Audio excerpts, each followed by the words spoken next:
Welcome to our channel. In today's episode of Who Died Today, we take a moment to remember and honor notable figures who have passed away recently. We'll provide a brief overview of their lives, careers, and contributions. Join us as we reflect on their legacies and the impact they made. Don't forget to like, subscribe, and hit the notification bell to stay updated with our latest content. Rich Homie Quan. One more death. Lamar died at an Atlanta hospital on September 5, 2024, at the age of 33, died due to drug overdose. He was born on October 4, 1990. He was an American rapper who launched his career in 2011.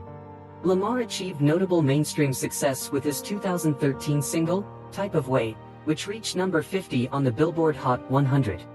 His 2015 single, Flex, garnered additional acclaim, peaking at number 26 on the chart. Lamar, along with Atlanta rapper Young Thug, was part of the Rich Gang Project, a spin-off of Cash Money Records, and they achieved success with their 2014 hit single Lifestyle.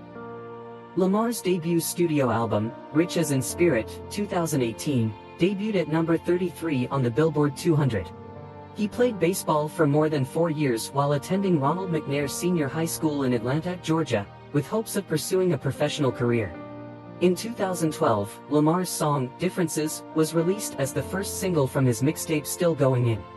In 2013, he toured with Trinidad James.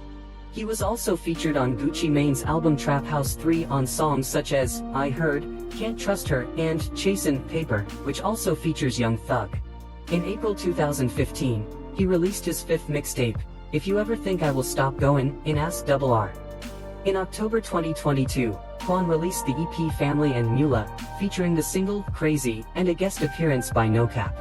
On May 28, 2017, Quan was detained along with 4 other individuals on felony drug charges following a checkpoint stop on Highway 1 in Louisville, Georgia. Authorities reported finding heroin, marijuana, drug paraphernalia, and weapons in the vehicle. Quan faced charges of felony drug possession with intent to distribute. Lamar had 4 sons.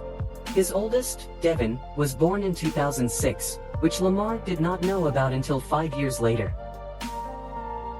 Screamin' Scott Simon. Another legend died unfortunately. He died of sinus cancer in California, on September 6, 2024, at the age of 75 years old. He was born December 9, 1948. He was an American pianist best known for his work with Sha Na Na starting in April 1970. Over the years, he wrote numerous songs that were recorded by the band and other artists. Sha Na Na, celebrated for their renditions of 1950s rock and roll and doo-wop, appeared as a 1950s version of themselves in the 1978 film Grease. In the film, he collaborated with Louis St. Louis on the song Sandy, which was performed by John Travolta. Simon continued to tour with Sha Na Na, alongside founding member Jaco Marcellino, until December 5, 2022, when it was announced that the band would cease touring. Throughout his tenure with the group, he contributed to every album except their debut, released in 1969. He graduated from Southwest High School in Kansas City, Missouri, in 1966, and earned a BA from Columbia University in 1970. Sergio Mendes. Mendes passed away from complications related to long COVID at a hospital in Los Angeles on September 5, 2024, at the age of 83. He was born February 11, 1941. He was a Brazilian musician whose career soared with global hits from his band Brazil 66. With over 55 releases, he was celebrated for his bossa nova performances, often blending the genre with funk. In 2012, he received an Oscar nomination for Best Original Song as a co-writer of Real in Rio, from the animated film Rio. Mendes gained significant recognition in the United States, where he recorded most of his albums and conducted much of his touring. He was married to Graciela Lepores, who performed alongside him from the early 1970s. Mendes collaborated with numerous artists, including the Black Eyed Peas, with whom he re-recorded a version of his 1966 hit But Nothing in 2006. He was among the first in Brazil to receive penicillin, thanks to his father's profession as a doctor. Sergio attended the local conservatory with aspirations of becoming a classical pianist. As his interest in jazz developed, he began performing in nightclubs in the late 1950s, coinciding with the rise of bossa nova, a jazz-influenced variation of samba. Mendes became a full partner with Richard Adler, a Brooklyn-born American who had previously introduced bossa trace along with two dancers, Joe Bennett and a Brazilian associate, on The Ed Sullivan Show in 1963. In 1983, he joined Alpert's A&M Records and enjoyed success with a self-titled album and several follow-up albums, all of which received considerable adult contemporary airplay with charting singles. Never Gonna Let You Go, featuring vocals by Joe Pizzolo and Lisa Miller, equaled the success of his 1968 single, The Look of Love, by reaching number 4 on the Billboard Hot 100 chart. It also spent 4 weeks atop the Billboard Adult Contemporary chart. He had over 55 releases and was known for playing bossa nova, often crossed with funk. He gave his final performances in November 2023. Austo M Zebra. He died on September 5, 2024, at the age of 69. No cause of death was given. He was born August 9, 1955. He was a Portuguese music and film critic active since 1977. He wrote numerous articles for the Portuguese newspaper Public. Zebra frequently attended major film festivals, including Cannes, San Sebastián, and Turin. He served as president of the Saldanha Cultural Association and was the program director for the Monumental Festivals in 1995 and 1996. He was also a music consultant for the Seixas Santos Film and Time Passes. Manuel Anton, renowned Argentine director, writer and teacher, dies at 98. He died on September 5, 2024. No cause of death was given. He was born February 27, 1926. He began his career writing for Argentine television in 1956 and made his directorial debut in 1962 with The Odd Number, based on a story by Julio Cortázar. His film The Venerable Ones earned him a nomination for the Golden Palm at the Cannes Film Festival, while Circe, 1964, received a Golden Bear nomination at the 14th Berlin International Film Festival. His most renowned work, the pastoral film Don Segundo Sombra, 1969, garnered him a second Golden Palm nomination at Cannes. First as a screenwriter and soon as a director, he was part of the generation of artists who renewed Argentine cinematography in the 1960s. Between 1960 and 1982, he directed about a dozen films adapted from books. In 1983, he was designated as director of the National Film Institute in the government of Raúl Alfonsín. In 1991, he founded the University of Cinema, an institution devoted to film teaching and production. In 2023, the University of Buenos Aires gave him the title of Doctor Honoris Causa. Laurent Tirard. We regret to announce another passing, but it's important for us to keep you informed. He died in Paris on September 5, 2024. He was 57 years old, passed away following a prolonged struggle with cancer. He was born February 18, 1967. He was a French film director and screenwriter who grew up with a deep admiration for American cinema, particularly the works of Steven Spielberg. He pursued film studies at New York University and began his career as a script reader for Warner Brothers Studios. Later, he transitioned into journalism, spending 6 years at the French film magazine Studio. During his time at the magazine, he conducted a series of interviews with prominent filmmakers, which were compiled into a book titled Movie Maker's Masterclass: Private Lessons from the World's Foremost Directors. This book features insights from a diverse group of directors, including Woody Allen, David Cronenberg, the Coen brothers, and Lars von Trier. Through these interviews, he explored common challenges faced by directors, such as guiding actors and planning camera angles. The book has been published in several countries, including France, Canada, England, Italy, Spain, and Brazil. In 1997, he transitioned from journalism to screenwriting for both film and television, and directed 2 short films in 1999 and 2000. His debut feature film, The Story of My Life, was released in 2004. He co-wrote the hit film Lend Me Your Hand for Alain Chabat in 2006, and followed with Molière in 2007, which was featured at the 29th Moscow International Film Festival. He directed the film adaptation of the beloved French children's book Little Nicholas in 2009 and its sequel, Nicholas on Holiday, in 2014. Oswald Dandrea. He died on September 4, 2024, at the age of 90. He was born in Tunis on August 9, 1934. He was a French pianist and composer known for his work in film, television, and radio. His recordings spanned a range of genres from pop in the early 1960s to jazz and film scores. Notably, his soundtrack for Life and Nothing Else won the Caesar Award for Best Music in 1990. Dandrea composed music for numerous films, television shows, and radio programs. His contributions to film music were particularly notable. Pim de la Parra. He died in Paramaribo on September 6, 2024, at the age of 84, died after a short illness. He was born January 5, 1940. He was a Dutch film director educated at the Netherlands Film Academy. Starting in 1963, he became a member of the editorial board for the film magazine Scoop, which had been founded by fellow Academy students. From 1967 to 1976, he directed films through the independent production company Scorpio Films, collaborating closely with Dutch film director Wim Verstappen, who oversaw the company's projects. Following several short films, he launched his international directing career with Obsessions, 1969, which he co-wrote with Martin Scorsese. He also co-produced Blue Movie, 1971, directed by Wim Verstappen. The film, known for its explicit content, was one of the most provocative of its era, presenting a level of realism that challenged both critics and censorship authorities. In 1976, he directed Juan Papel, the first film shot entirely with actors from Suriname. Jorge Rivera Lopez. He died on September 5, 2024, at the age of 90, no cause of death was given. He was born on March 19, 1930. He was a prominent actor known for his work in Argentine television and cinema.